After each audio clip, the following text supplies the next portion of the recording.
How many of them are there? 4, 5 if you include the dog.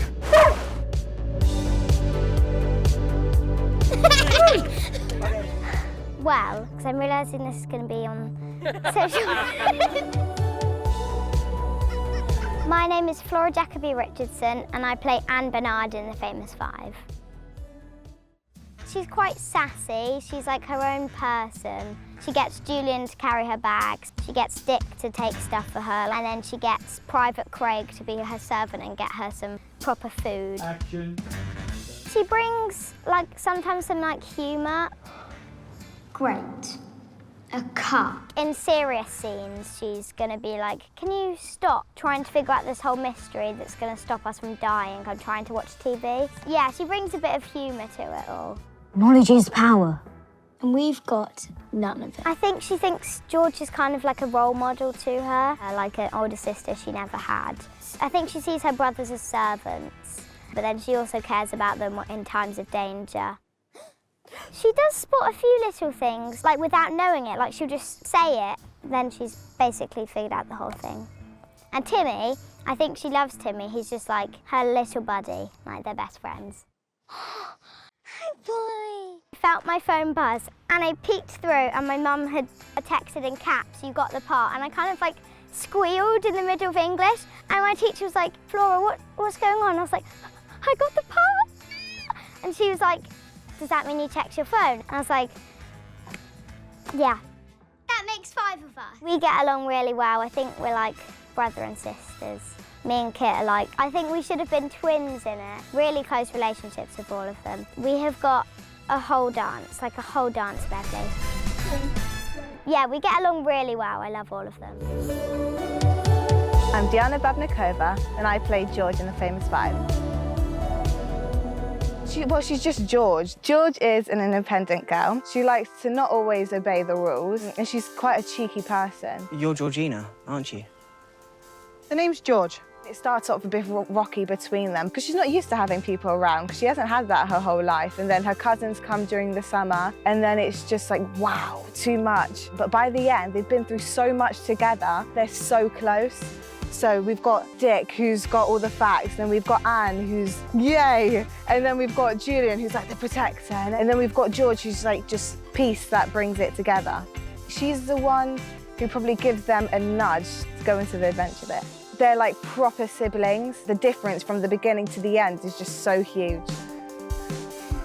Well, I was on holiday when I found out. My mum called me, and my mum, she was like, oh, Diana, I'm so happy for you. I had my whole Slovak family there. We all started screaming. It was crazy. My mum started crying. It was just the best feeling ever. Everyone's so lovely on this, especially the kids. The first week was just rehearsal week and we were all so close already. Such lovely people. It's just been a pleasure working with them. And I love adventure and joys like that, and I love animals and everything. So having a dog in this was literally my dream come true. We have so much fun on him. We call him Tim Bob now. I'm Elliot Rose and I play Julian in The Famous Five. Julian he's the oldest and he's the muscle. He's the physical side, I suppose. But he's very caring towards specifically Anne and Dick. It's too dangerous. You saw what happened. From now on, we're guardians. He has his arguments with George. If there's ever a point where George tries to push everyone too far, he'll reel her back in. This might be a bit too dangerous. Maybe we've gone as far as we should with this thing. That man left us to die. I think he's definitely just the bigger brother, the father of them, I suppose. Let go of my brother! Pass me the sword now! The Famous Five, I feel like it's something that everyone's heard of. I had done loads of auditions for it, and it was a huge, it was absolutely fantastic. I was really excited. Me and Flora met each other in the auditions, but besides that, we hadn't met each other. And from the first rehearsal day, and we all clicked, and it was great. Yeah, we all gelled really well, and we all work and we all flow. It's good. I'm Kira Kusin and I play Dick in The Famous Five. He's really clever. He can list off any moment in history, any Latin words, any train table, bus timetable. He can list off anything. I think he's the walking internet. He's definitely the brains. But he's also kind of quite funny, but in his own way. Do you think your father's got a Latin dictionary? My mother does. Great. Harp if she has one. Otherwise, Oxford Latin will be fine. There are some jobs that, from the very start, you really, really, really want them. I really wanted this job.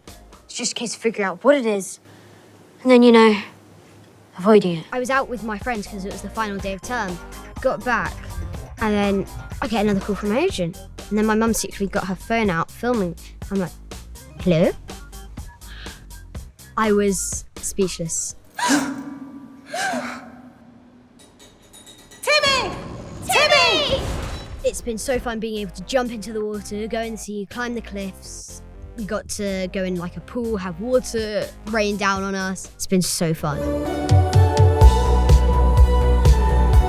I'm James Lance and I play Uncle Quentin. I'm Anne Akinjiran and I play Aunt Fanny in The Famous Five. Uncle Quentin primarily is George's dad. Aunt Fanny is George's mum. And Fanny's husband.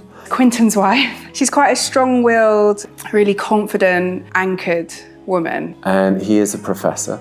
He's working on what is basically going to be the world's first computer, which he hopes to change the world with. She is a writer and she writes under a pseudonym, and she's quite a well-established novelist. They're very different. She's quite assertive, he's not so much. She's not going to like it, but she's going to have to learn. They kind of allow for each other's kind of peccadillos and differences in quite a lovely, harmonious way. In the middle of all of this, they have their beautiful daughter, George. The point is, your cousins are coming to stay and I want you to try and make friends with them. The idea of his nieces and nephews coming to stay with him at the cottage initially is a little bit alarming. He thinks, Oh, you must be Anne. And they don't have their mum for the whole of the summer, and so they've got this mum in Fanny, the one you don't want to disappoint, the one you're going to have the most fun with. Fanny kind of plays that role for them. it kind of shakes up his normal, and he's all the better for it as a result, as we always are when kids are around. That's your uncle's workshop in there. Probably best not to disturb him right now. His work's at a critical stage. I really loved the vision, and I was sent really early on a really great description of Fanny, how they saw her and what they were thinking of doing with the character. Especially in the books, Fanny, she's just Aunt Fanny really, and she's Quentin's wife, and that's not how she's written in the show. There's sort of a sassiness to the dialogue within The Famous Five in particular, but it's just as relevant today, and it has just as much an impact as it would have done then. I'm obviously in the material, I'm now an adult, and I was a child when I read them, and I can kind of see things from the adult's point of view, as well as the children. Working with these incredible young people, I'm loving every single second of it, and I think everybody is. We haven't had the kids on set for most of the day, and I really, really miss them actually. They bring such a joyous, kind of light, whirlwindy energy into the space, which is just so lovely. We are a little family. I hope that when audiences see this, they are taken off a sort of a flight of whimsy in a way. You know, in that way that when you remember your childhood, everything is almost like one long, hot, sunny day. No matter where you are in life, we are still children inside, you know, and being able to engage in our inner child or our inner imagination, adventurer, explorer, those things never die. It's always special when you find a show that ignites that in you. Or have fun, you know? It's been great. We are having a really good laugh, actually. Easy to think of The Famous Five and a children's book and think of a children's show. I describe it more like a drama led by kids rather than a kids show. As big as as your mind will take you is kind of how big this show is going, which I think makes it really, really special.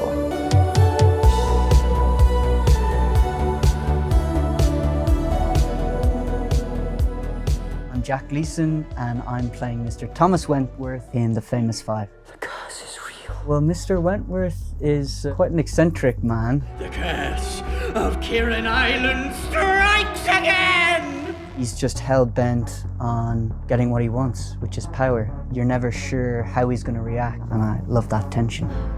I thought we could have tea on the lawn. Something very important to Wentworth is his travelling, as described in the script. Travels to different realms in his mind, and it's a very spiritual, mystical, occultish experience. He loves adventure as much as The Famous Five do. If he grew up in a different time, he'd be one of the gang, but sadly he's on the other side. How many of them are there? 4. 5 if you include the dog. My name is William Abadi. I am playing Franklin Boswell in The Famous Five. This was an opportunity for me to play a villain. Just like this little boy doesn't belong to me. I told someone during The Famous Five, and she's like, oh, le Club des Cinq. J'adore le Club des Cinq. You're supposed to be having tea. Lovely memories from my childhood. I remember those books vividly. My name is Nora Arneziter, and I play Sabrina Grover and Mrs. Sassoon in The Famous Five. You really don't know when to give up, do you? She used to work for the British government, and now she works for the German government, and they're asking her to steal this very important machine that can potentially help with the war. Don't let its compact size mislead you. This is a 22 caliber Derringer and it packs quite a punch. She's a very modern person. You know, she's navigating life, trying to survive. If I don't look out for me, who will? She sees herself in George. I think actually she respects her. It's what you do for a living. It's the 20th century, George.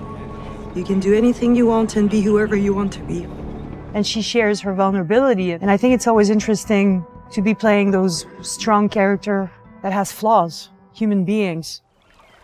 It's not as simple as good guys and bad guys. Nobody's the villain of their own story, George.